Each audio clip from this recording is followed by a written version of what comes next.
Hi YouTubers, this is another video from your friendly neighborhood reviewer, Evelyn. So today we're going to be reviewing episode 4 of Tale of the Nine-Tailed 1938. If you want to see a recap what the series is about, see the thumbnail here, search through my playlist. So the basic gist of episode 4, let's instead of 3 men and a baby, let's call it 3 supernaturals and a baby, a lucky baby. So we found out that the evil protagonist, quote unquote, is the previous mountain god. I'm not sure what animal he is because Eon is a fox god, and Honju, beautiful lady of the actress Kim So-yeon, she has the animal feature of an owl apparently. All 3 of them were not abandoned per se, but due to life circumstances they got the gatekeeper, the woman of the gatekeeper of the dead, that she went and raised the 3 of them. So episode 4 we get more of a backstory of Eon's background and the ramifications of him choosing to abandon being a mountain god, because from episode 3 we realized that when Eon got cursed with this ghost child of blindness, he realized he encountered this child and he was able to break the curse, and at the same time he was able to save his brother Irang and his right hand man of Sujin for almost drowning in the well, because the third person, that's the evil guy. So the evil guy of Moo-young, the actor's name of Ryu Kyung-soo, something happened. I think his elder brother got killed by Eon because they had like a sword fight, and he did something devastating in which the gatekeeper, the lady, went and turned him into stone, and somehow somebody went and reversed the process, and that caused him to go into the future, steal the stone, and the whole series of events has happened. But so far Eon doesn't know, but Honju, she does. She went and found them, but she's there on the sidelines because so far season 2 seems to be like a whole affair with the gods, that they go through their fights, their troubles, but Eon still considers Honju his friend. He knows that Honju loves him, but he says, look, she's my friend. I'm not going to lie to her. I'm not going to tell her something that she wants to hear when it's not the fact. So Sunju goes, his right hand man, Eon's right hand man, says, okay, well, I guess you could be cool sometimes. So episode 4 is the continuation of Irang and Sunju being rescued through the well, and we have the appearance of the mermaid, half human. She falls in love with Irang because Irang is half fox, half human, so she kind of feels a sense of kinship there, that another person that's half god, half human can understand her predicament, because on episode 3 she gives Irang a scale from her tail, I guess, and when Irang and Shinju was in the well, he was calling out mentally for help, and that scale went and called the girl, and she jumped into the water and saved him.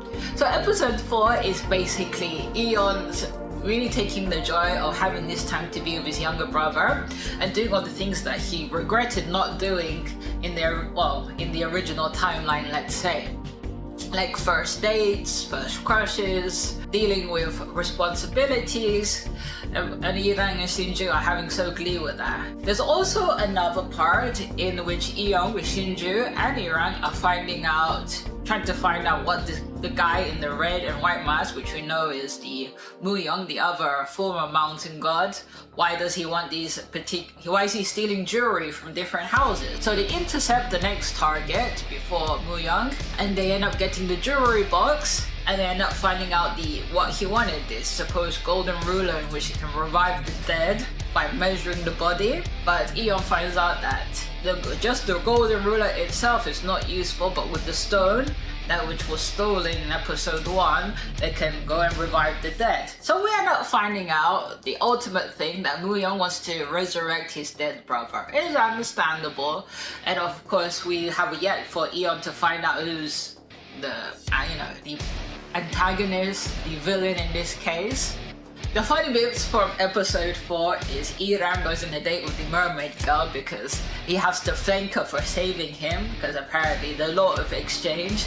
And then we have a funny scene of Eon with Shinju in in all types of car, trying to find out where the heck his brother went. And Shinju goes and says, well, you're gonna tell him every time he goes out from a date. So as both people, Eon and Shinju, are arriving back to the place where they're staying, that's Honju's kind of brothel, let's say, they found an abandoned baby that has 7 beauty spots, or 7 dots on its forehead, and they have no idea where the heck this baby came from. So they tried to, let's say, abandon the baby, but each time they abandon the baby or leave it to another doorstep for somebody else to take care of, the baby reappears back at their own doorstep, and we have this whole funny scene of them trying to find out what the heck is going on. And the other ladies that's working in Honju's house, place of establishment, says it's good luck to bring in a baby that's left at the doorstep. In which Irang, at first you're thinking, oh my god, he doesn't like the baby, but in his own way, as from season 1, he has that nature to take care of vulnerable individuals, people, animals. And we see funny scenes of him gambling with the baby, because the baby each time extended her arm to the correct place, or where they did this kind of like gambling of where's the dice with the 3 cups. So we have that funny scene. And the other funny scene, I can't believe that in this episode they took it that far, in which Irang is left to look after the baby, and Eon's there outside looking at the beautiful weather and says, oh, what a nice day. He goes back and he sees the baby out cold, and he tells Irang, his younger brother, like, what did you do with the baby? And then Irang's there hiding something, and he brings out the kind of like jar thing, and it turns out that Irang gave the baby makgeolli, like rice wine. They took it to that level where Irang made the baby a little drunk, so the baby was out cold. That scene was so funny, I just couldn't stop laughing. They took it that way. And also the Japanese/Korean police army have found this mysterious godlike deity that's eating carrots. That apparently he's the god of fortune. They capture him. I don't think capture, maybe he let himself to be captured.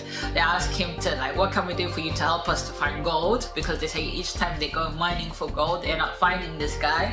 And the guy only says, I want a baby. In which I assume he could be the grandfather, the dad of this baby. He describes the baby that he wants with the 7 dots. So the whole military/police force in the area where everybody's staying is looking for the baby. And we have a funny chase scene. When I first saw it, before Eon with the baby went into the cinema, I told my sister who was watching the episode with at the time, this reminds me of Charlie Chaplin with the film The Kid. And exactly before I even saw the scene, Eon's running with the baby in the theater away from the police, and then we have the film running of Charlie Chaplin with the kid.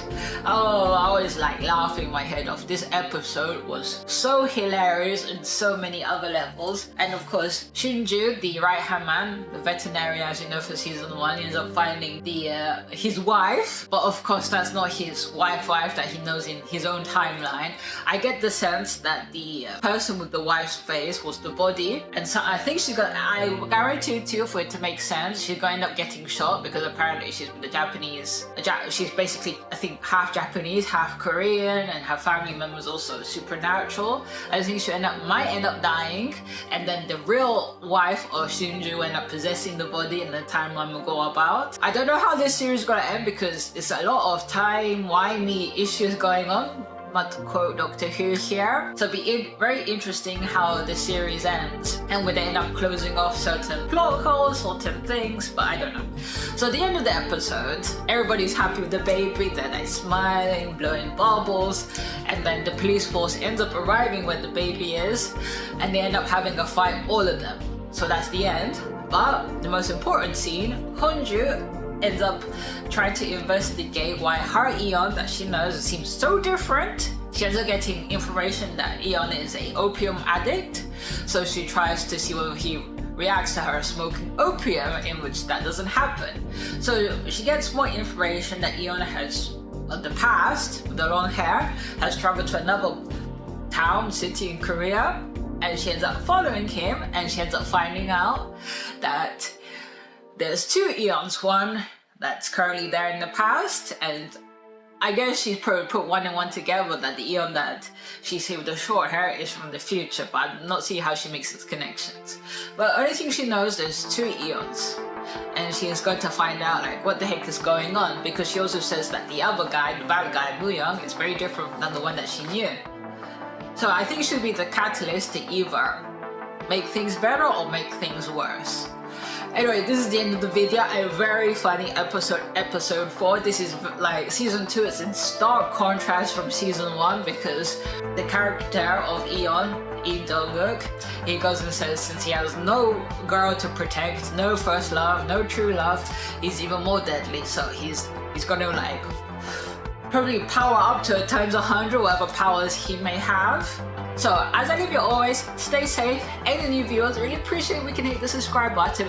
Leave your comments down below. What do you think about episode 4? As I leave you always, stay safe.